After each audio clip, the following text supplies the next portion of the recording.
All right, there we go. Had to switch inputs. Hello, fellow coding rabbits, and welcome to live coding with RabbitWerks JavaScript. It's been a minute, and we've been super busy over here, so that's kind of a good thing and kind of a bad thing at the same time. I haven't had too much time to stream, unfortunately, but we are at it right now, and it looks like we have a couple people in the chat so far. Or Matthew's in the chat. He's just working on a Vue.js app himself. Hello, Matt. How's it going? I hope you're doing well. It's been a minute, and thank you so much for tuning in. So this week this session we're doing Vue Basics episode 9, where we're going to look at filters, mixins, and the ref attributes. So it's going to be a quicker stream because this is just some detail stuff on top of the stuff we've already looked at for Vue.js, the Vue Basics series that we've been working on so far. So just a couple of things on top. So you can tell I'm out of practice a little bit, but that's alright. Okay, so let's start by taking a look at filters. So filters are essentially basically just like micro functions that we could run on top of different string interpolations and anything being v-bound to. So some common use cases for filters would be changing all the text to uppercase, changing all the text to lowercase, capitalizing the first letters of words, more advanced text manipulation and adjustment, and you can also do some, full-on functionality stuff in there too. But at that point, you probably want to turn it into an actual function or a computed property if you're going to be doing that much, that far advanced stuff. So it's just micro functions, like I said, just to kind of like massage our data, so to speak. So we can take a look at the template syntax, and it looks like Dirk Curl is joining us in the chat as well now. How's it going, dude? Hope you're having a good Saturday so far. Thank you for tuning in. All right, so template syntax, we'll take a look at that. So we have two ways we can use filters. We can use them with, like I said, string interpolation, and we can also use it for v-bind. And I've been noticing, side note, quick aside, I've been noticing that my cursor isn't visible on the screencast for whatever reason, even though it's supposed to be there. So I apologize if that's ever confusing. I'm looking into a solution for it. But basically, from what I've gathered so far, the settings are correct to have the cursor being tracked, but it's not showing up, as you can see.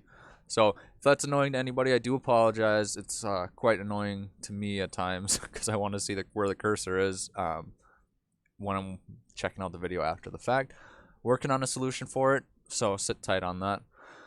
All right, after that, basically, okay, so like we were saying just a few seconds ago, is that there's two ways to use filters in Vue. We can use them with string interpolation as we have it right here. So we interpolate some sort of like variable as text into our template, and then we use what is known as the pipe symbol to denote that we're gonna, the next part of this string interpolation is actually going to be a filter.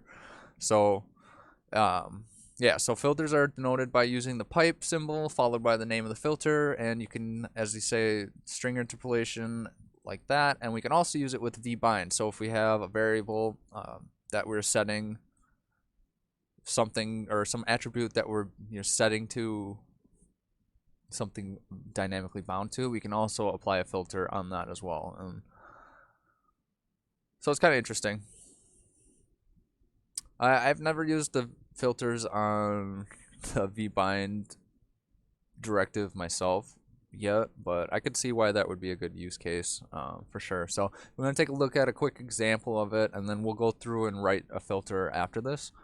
But so basically we have a span, and we have some data, and we also have our filters object.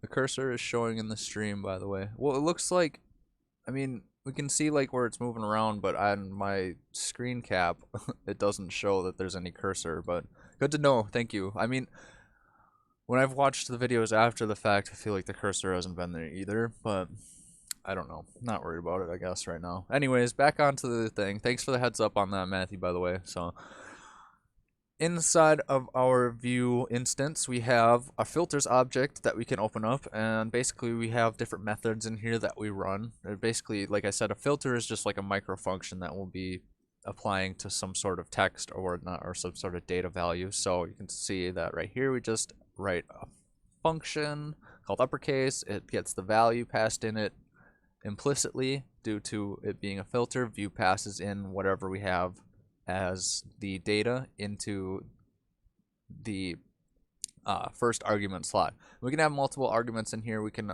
chain arguments and whatnot as well, because it is an actual full-on filter. But I've never had to do that, but it is a nice use case if you do end up needing to do something like that as well. So you see, it's just a simple function that returns value.to uppercase. So we could add in the toString method to make sure that the value we get passed in is a string, so we don't get an error. But basically, this is a very simple example of like a filter. And if we look, what it'll be rendered out to is just Sean capitalized. So cool.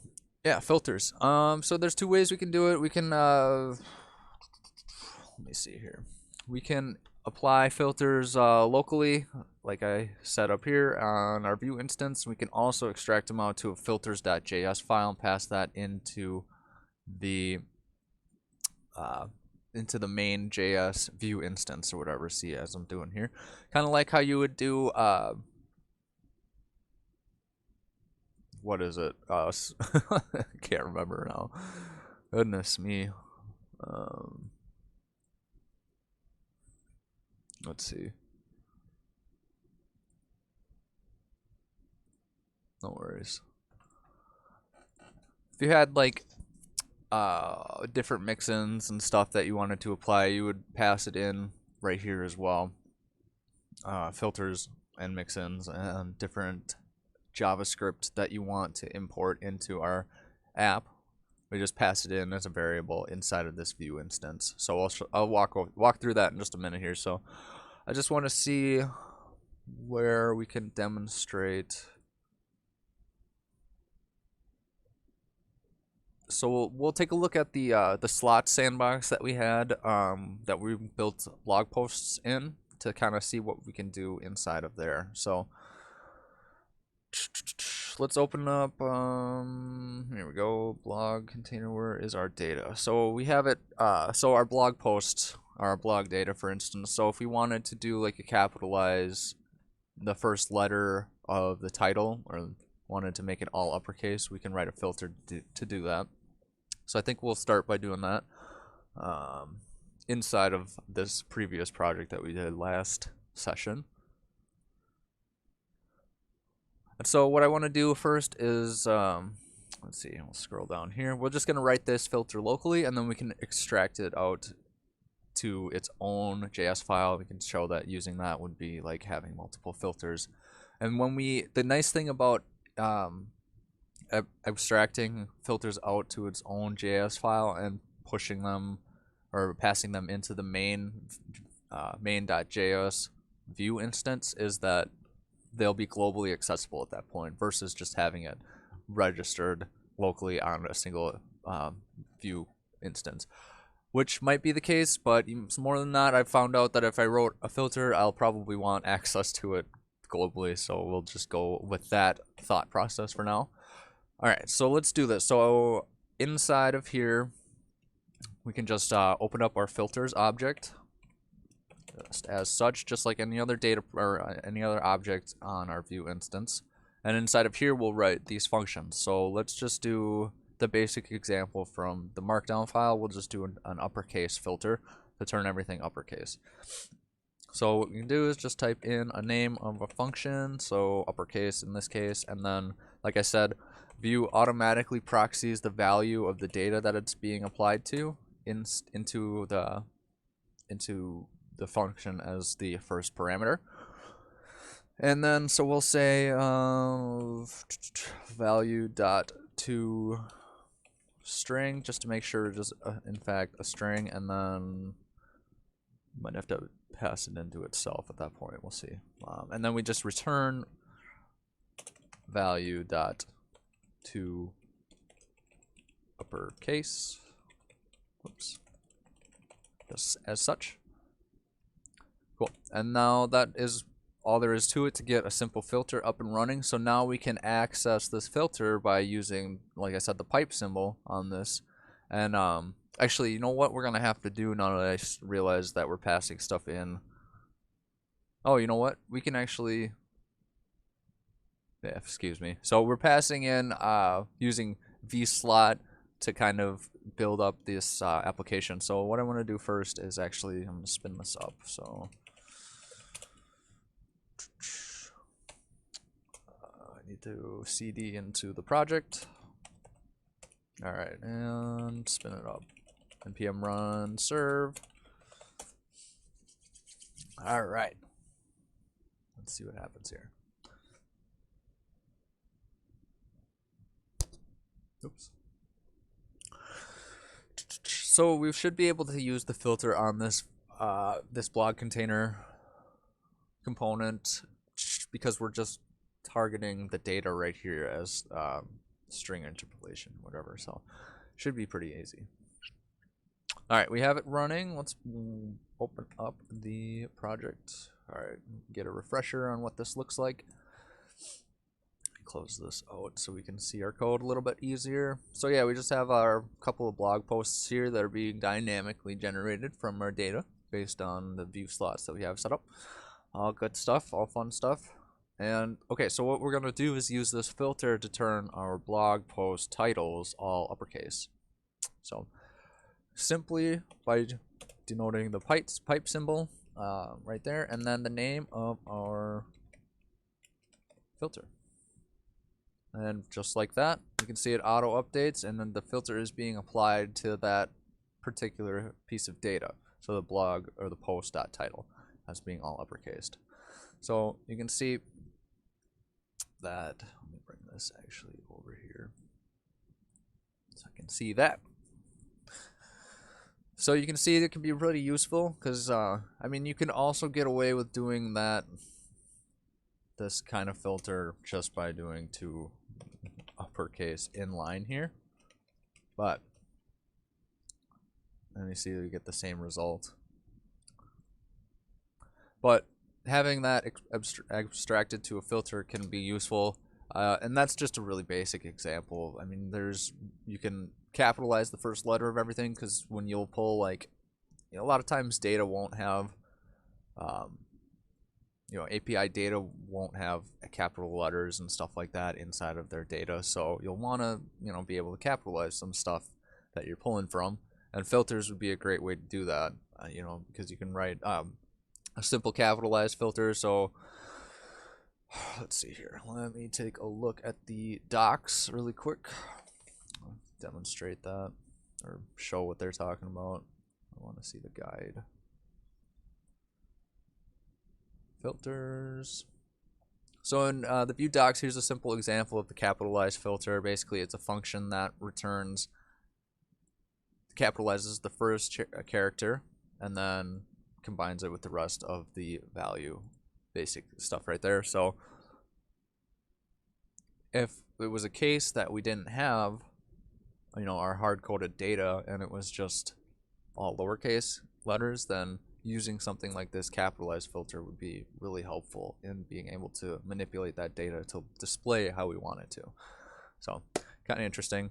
And then you can see right here in the docs, it says that you can like format, or it's got like a format ID filter or whatever, and it's being v-bound to an attribute and manipulating data in that sense too. So it's a very generic, nice tool for small little data manipulation stuff here and there. So kind of interesting. I like them. Although I don't use filters all too much, but I can definitely see that having them in Vue is going to be, or is very helpful when you need them. So those are basically filters in a nutshell. What are we doing here? Okay, let's go and we can move on.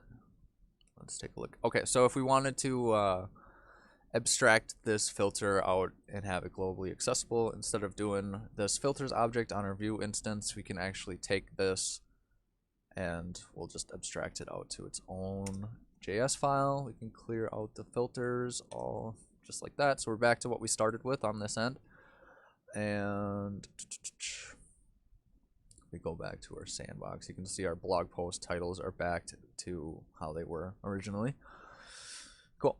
All right, so let's do this. So what we want to do is we're going to go into the top level here. So inside of our source, the root level of the source folder. And then, so it's where our app.vue and main.js file are living. And we can make a folder, or we can just have a file in here. If you have, depending on how you want to organize your project and whatnot, I would recommend probably putting them in a folder of their own, just to have that kind of like cleaned up. So in that case, we'll just have a filters folder just like that. So it's in the same level that our assets folder and our components folder is sitting in. And inside of here, you can just make a new file and just call it filters.js. Now, we can have all of our filters inside of here and all contained inside of this file, and then we can just export everything into be used inside of our main.js file. Just fairly simply. So in this case, let's just start by making a function that is to uppercase, our function from earlier. Function is defined but never used. No worries. So just a simple thing like that, and like what I'll do like we have in the example is I'll actually duplicate it, and I'm going to change this out to say lowercase, just to have another example in there of like multiple filters and different use cases and whatnot. So we have two functions.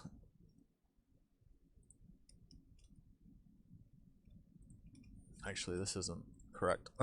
Okay, so what we got to do is make sure we import Vue into this from Vue, just like that.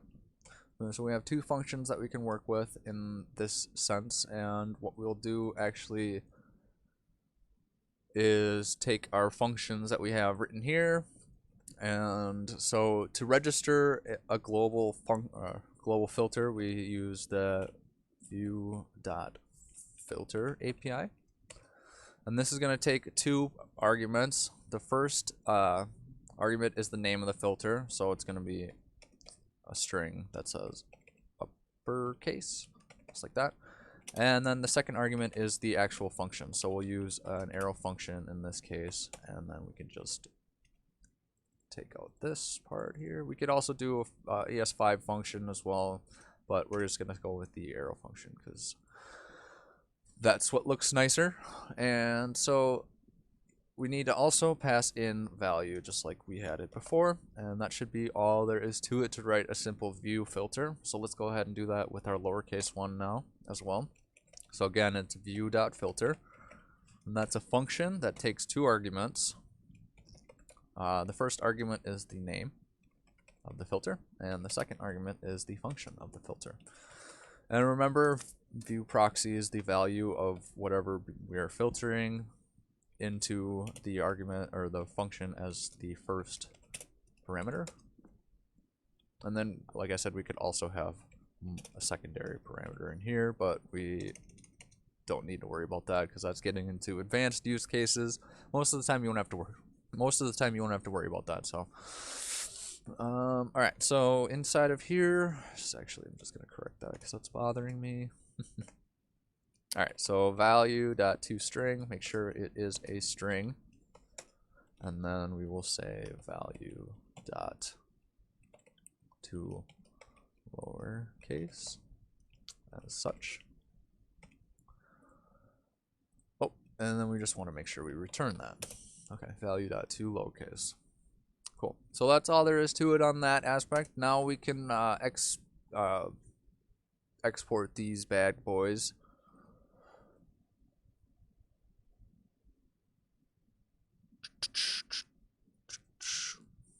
Then to do that, we need to initialize them into a variable.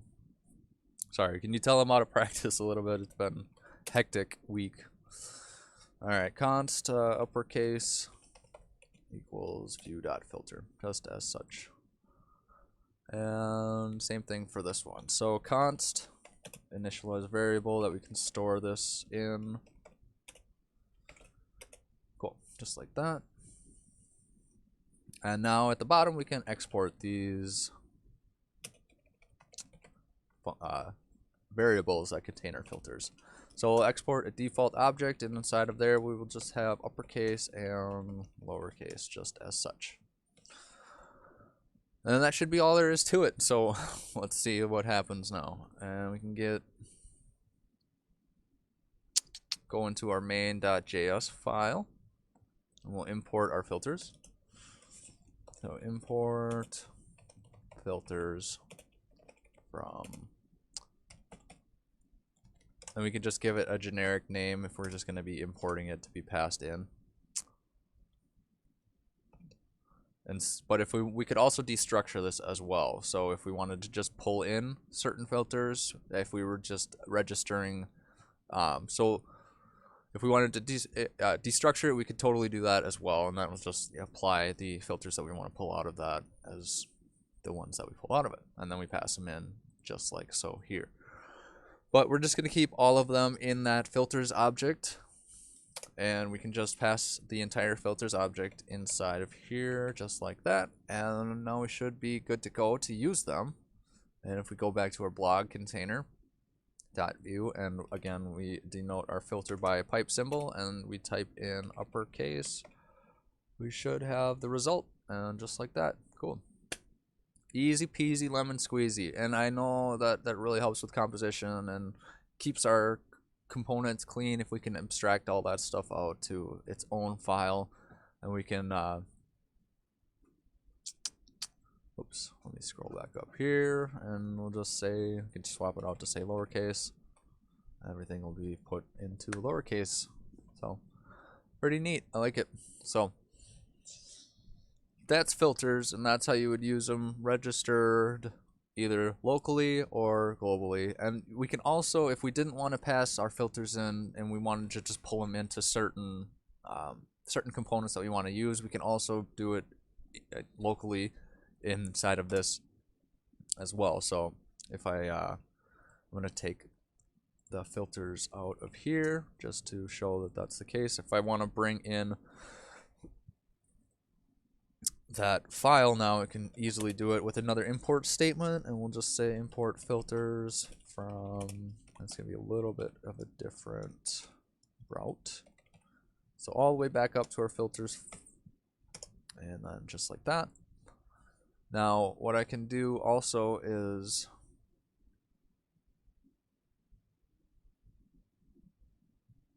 Is that all we need to do? Let's see. Let me try and delete this really quick. I wonder why it's still working. Interesting.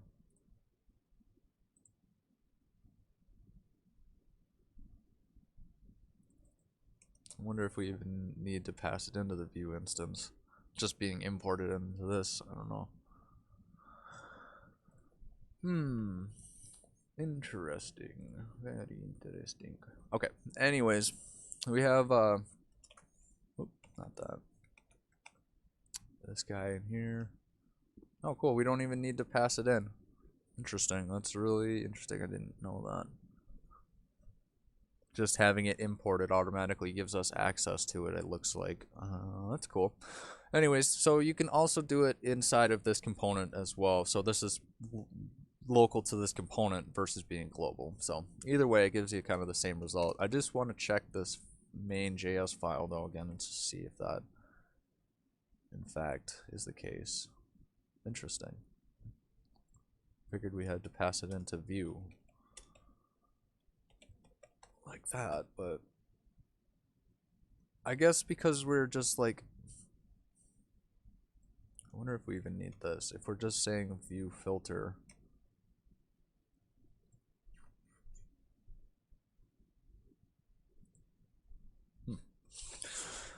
we learn something every day, I guess. It's pretty interesting. So we wouldn't even, I'm just lost beyond belief with this. I don't understand. Why is it working? Just probably because we're doing that and that is getting imported implicitly via right here. Interesting. Whatever. That's all good. All right. Let's move on to the next thing. Okay. So now we're going to take a look at mixins, and mixins kind of work similarly to filters. Well, not really, but I mean the concept of bringing them in globally is the same, I guess. So we'll just leave it at that. So why would you want to use a mixin, or what the heck is a mixin to begin with? So if we go back to over here, so mixins are essentially reusable pieces of the Vue instance that can get mixed into other Vue instances. These can be very useful for pieces of data or functions that need to be on multiple components without having to rewrite the same code in different files. So essentially little pieces of Vue instance that we want to reuse throughout different components. Mixins are how we can go about doing that. So there's two ways we can do it. Again, there's the global syntax, the vue.mixin function, which we pass in an options object, and that's essentially the piece of the Vue instance that we want to pass in. And we can also do it with the object literal syntax. So we can define a variable and give it an options object, and then we would pass this variable into the mixins property on top of inside of our Vue instances that we want to have it in. So if we want to take a quick look, okay, so here's an example. Const mounted hello equals an object. It has a data function inside of it that returns a message that says hello from the mounted, and then inside of the mounted lifecycle hook here, you can see that we're just console logging this dot message plus this dot $options dot component tag, which will give us the name of the component. So let me just export it as such, and apparently we might not even need to do that, so we'll have to see what happens. Now we can use that mixin in our components as such. So again, mixins array inside of our Vue instance is just an array of strings that have the name of our mounted hello, or our mixins in it. So, and then if we look at what our component gets evaluated out to, you can see that we have our message property being added to the data, and then we also have the mounted lifecycle hook added into this mixin, or this Vue instance as well. So you have to be careful with mixins because it will be, if you use mixins globally, it'll be applied to literally every component that gets instantiated at any time. So it can be very heavy hitting on the performance end of things if not handled properly. the best use case that I have come across for ever using mixins is so what I've done is that inside of the app.vue file, inside of the created lifecycle hook, it parses the viewport, essentially gets the dimensions of the viewport and stores that inside of vuejs. And then there's also an onResize event handler that listens for resizing of the window, and that updates the viewport values inside of vuejs.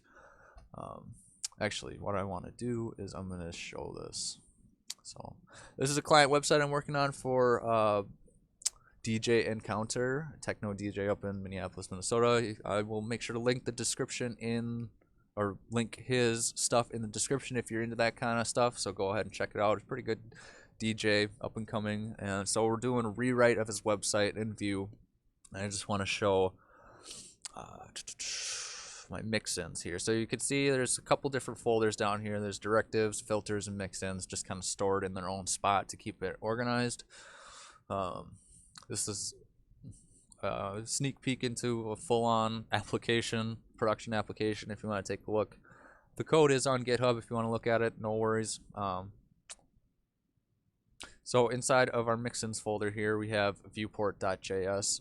So basically, this is all that it's doing. We're importing Vue. We export a default Vue mixin, which, again, I don't even know if we have to export it anymore because we're just registering it inside of Vue.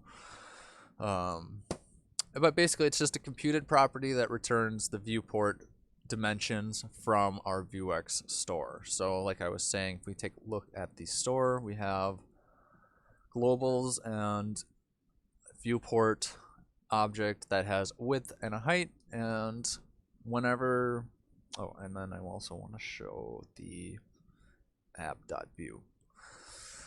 So you can see inside, like I was kind of getting at before, is that on the created lifecycle hook, it parses the the window inner width and inner height, and it sends that off to the vuex store for saving. And then again, on the mounted lifecycle hook, we add an event listener for the resize event, and whenever the window resizes, it gets the updated values for the width and the height of the viewport, and then it sends it off to vuex. So we haven't talked about vuex in this series, but we'll be covering that next session. We'll be diving into vuex and state management inside of applications. So it'll be pretty interesting. Make sure to tune in for that one as well. So basically what that does is it sends it off, and it sends it over to our vuex store, and it updates this viewport object. Now, that being said, if we take a look back inside of our viewport.js, we are essentially just pulling that data out, right? Computed property. Because what I was running into is that I was running into an issue where I was finding myself writing this computed property over and over again, a number of different times on different viewport or different Vue instances, Vue components that I needed access to the viewport dimensions that were stored in the store. So for responsiveness, clearly. And what I decided to do is that there's an easier way to do this. I extracted it out to its own mixin, and now and then I basically just push that to all the components via the main.js right here. So we import it from our mixins, and then it's globally available to us on every component. And it's a small little computed property, so it's not going to hit us very hard on performance or anything like that. And then the main benefit of that is that I have JavaScript access to viewport dimensions on top of using media queries to make stuff responsive. So for the logic side of the application, for the JavaScript side of the application, it really helps to have that data available for different displaying different things based on sizes. Let's see if I can find an example of that.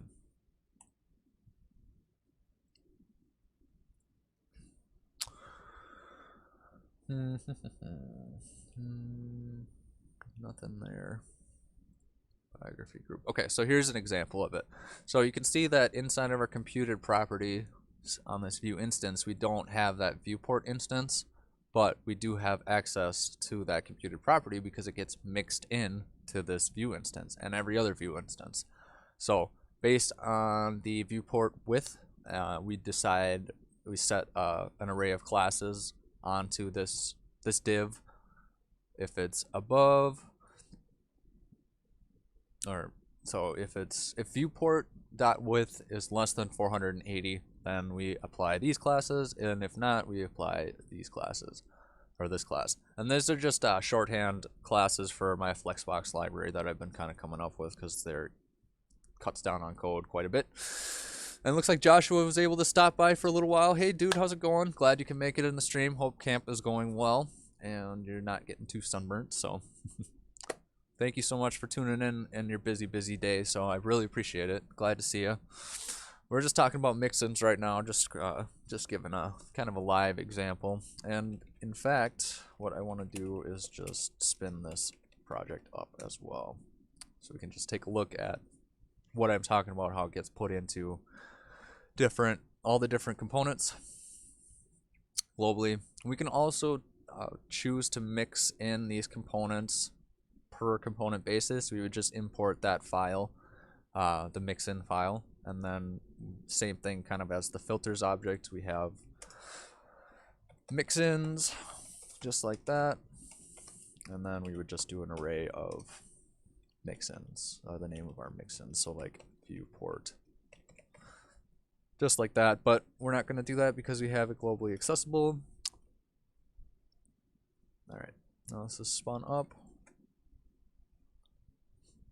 So I still need to work on like the smaller dimensions of the screen size, but basically you can see that for mobile things get, well, I guess not, it's not going to work. Of course it's not going to work. Inspect and give it a refresh, and so there we go. So it gives it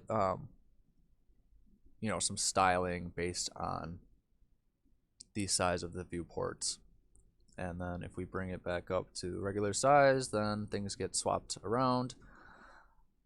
Biography needs text here. I'm working on that currently, so it's not loading that at the moment, but basically at mobile screen size, the picture is on top and then the text is underneath it, and in this view full on desktop, it's basically just the picture and then the text is on the right here. So good stuff. I don't know. And then you can see, okay, so here's another example. These mixes change out. So I have two different embed links, one for mobile viewports and then one for desktop viewports, and we can see that if we refresh it, then we get the different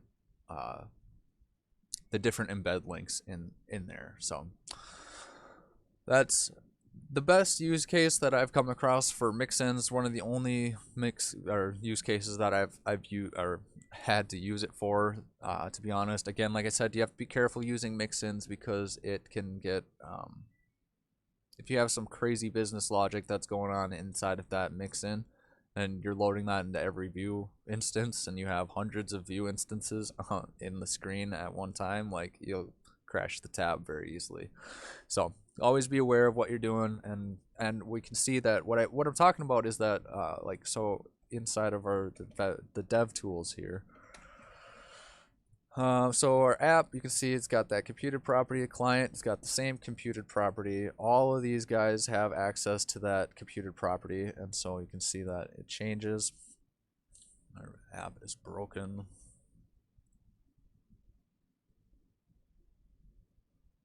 Oh, jeez Louise. Okay, so you can see the height's changing there as we move it up and down based on the resize event. So, whoops, I didn't want to do that. But so yeah, every one of these Vue components all have access to this viewport computed property, and that's kind of what I was trying to get at, is that they'll all have access to that. So you can see that if you have a heavy function that runs on every Vue instance, it's no bueno. So careful of that. All right, so that's basically mixins. Again, with Vue 3, mixins are going to be going away, so you won't have to worry about it too much. I mean, they're not going away. They're just with the function-based API, which is a, let me move over. The function-based API that we'll be releasing with Vue 3 is a whole other topic of discussion that we can get into at some other point.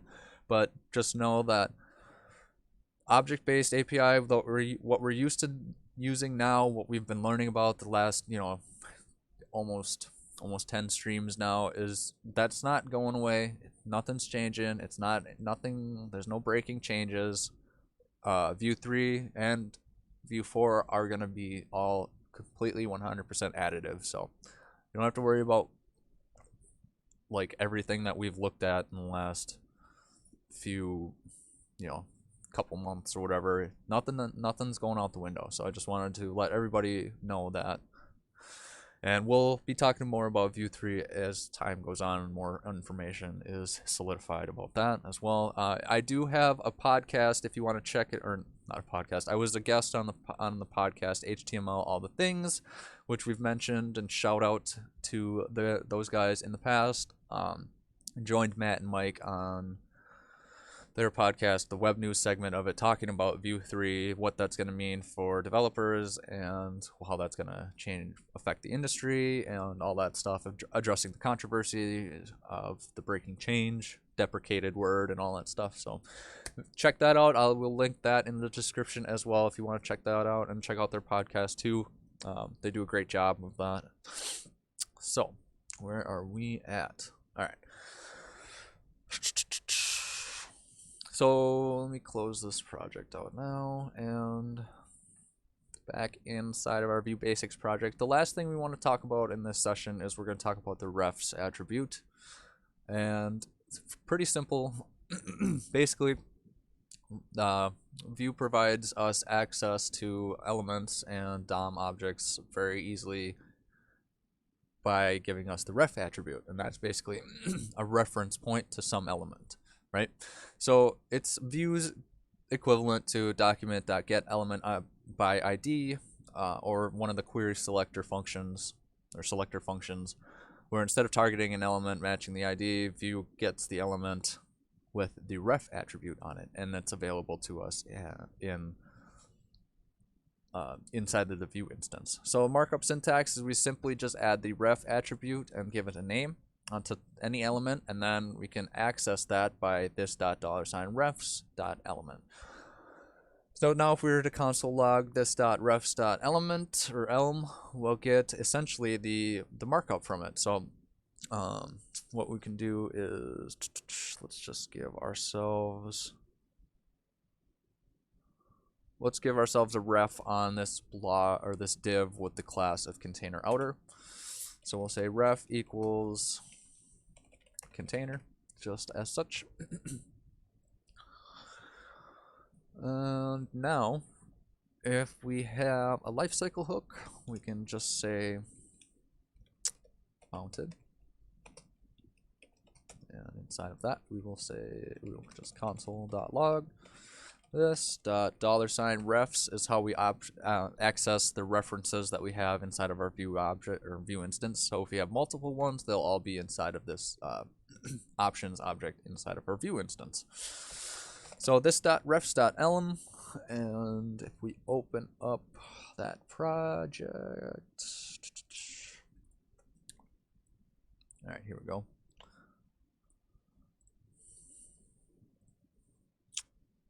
Now, if we inspect it and take a look at the console,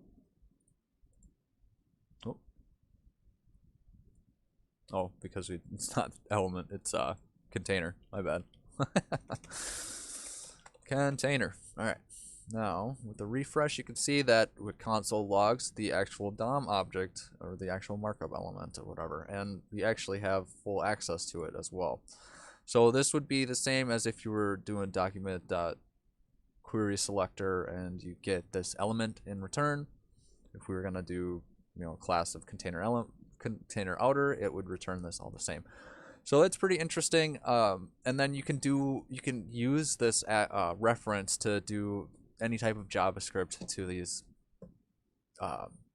to these things. Basically, it's more so used to target certain elements that are kind of a pain in the butt to target in other ways that you would just need to do like a document.query selector kind of thing. The refs attribute, or the ref attribute and the refs object, gives us an easy way to do that, which is pretty nice.